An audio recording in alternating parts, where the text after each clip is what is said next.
Alright guys, so I'm gonna go ahead and give you a little overview of what I have in both Blender and my Unreal, and also my designer. So this was my original final render before I started messing around with it and started changing up some issues that I was gonna have, like this toolbox. Well, I mean, this is a drawer, sorry. And then I also messed with the toolbox over here. I had to fix up some of these lines, and I had to also separate this object from the floor because it was completely attached originally. And then, as you can see, I have it now just as the base. And then in this version, I don't even have the train attached in my low poly, but this is my low poly version that I have over here. It's already baked and everything. I'll go ahead and turn the view to something better so you guys can see it.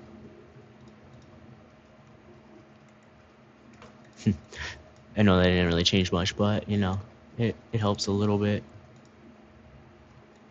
And we have my little concrete blocks over here that are already baked and everything. This one as well. Same with all these cones. So this was the low poly conversion, and then this is the high poly that I have. I still should probably lower a little bit of the poly count on this, but that in the table. But other than that, most of it has worked to import. I had to redo this wall, so I will go ahead and show you. That was my original wall. This is my second iteration of the wall, and then that I'll show you the high poly of this wall real quick. High poly assets. Room. Okay, so I also took off the roof because it was messing up with a lot of my lighting. Not the floor. There we go. So I had, oh, I also have these wood beams separately so that I can actually add the material to them later easier. We have the table, and then we have, this is the old roof, and then this is the old walling as well. As you can see, I also redid this roof a little bit because this roof had some issues. I believe there is a hole right here on this one, so I had to redo that. And I just got a new box and I just extended out everything and warped it how I needed to. I didn't end up moving these light boxes over because I feel like they kind of took away from the vibe, and I didn't want to add all of these wires just clogging up the scene. So I wanted to just have these main wires over here, which I have some of them broken, as you can tell, and some of them are just normal. And then that's mostly it. Oh, I also have these and the cones that I have two separate materials for them where I changed all of them. These two are both going to be my textured, and then this one is just going to be a basic. And then with the can, since they're just the can, it's just all going to be named and all switched out into one.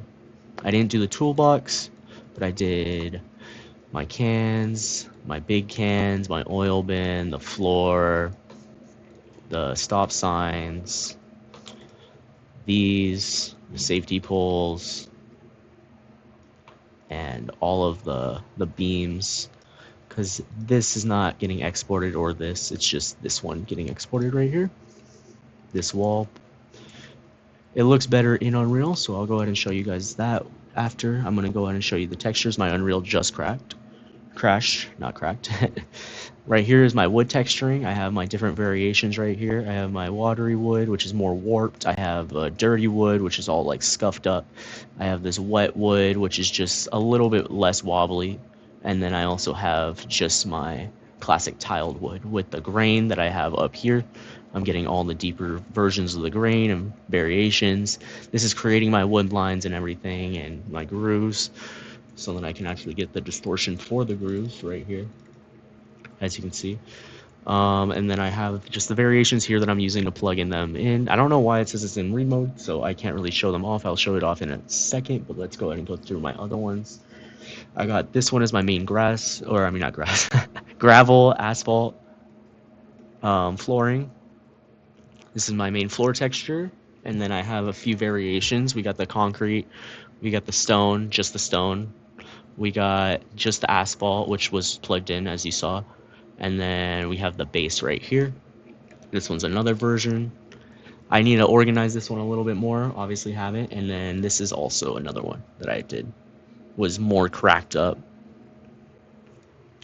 And then for my tin can, I got different variations as well.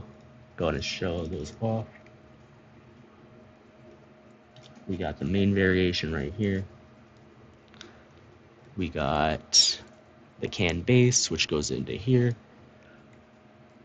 For a darker one, we have this one right here. A little bit more metallic, more shiny, more like aluminum metal. And then this one, which is more dirtied aluminum.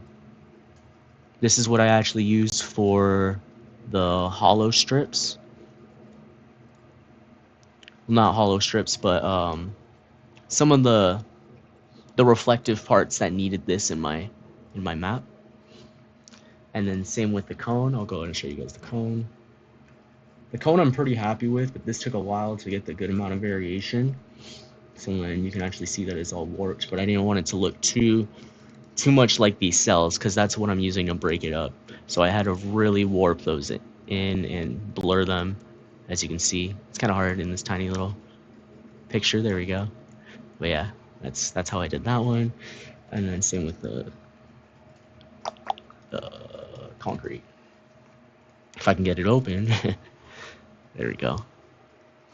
The concrete, I have a good amount of variation because this was my main wall texture, and I was gonna use it for the roof as well, but personally I think it's a little too dark for the roof, even when I mess with it around. So I decided to just take no roof.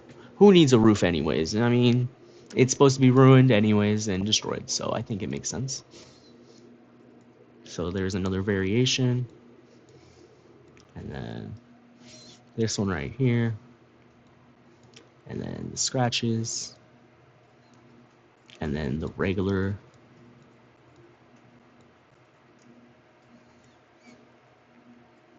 And that's all of them. I want to show you guys the wood, but I don't know why it's locked.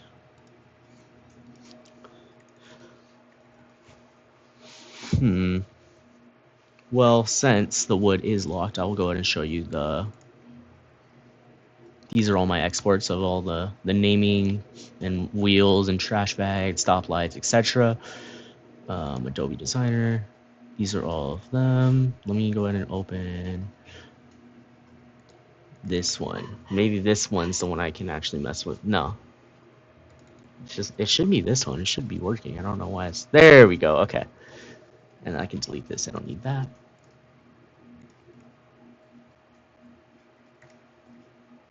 Okay. So now that I can actually show this off. All right. So what I used for the pillars in the back was this tiled wall texture with the dirty wood as well. So then it doesn't look too nice, and it has this nice variation that I can go upwards vertically when I put it in. I use the dirty wood with a combination of the wet wood to go ahead and create the matte texture. Not there. Whoops. Control C. Yeah, there we go. Because I want that being the roughness. This is more warped.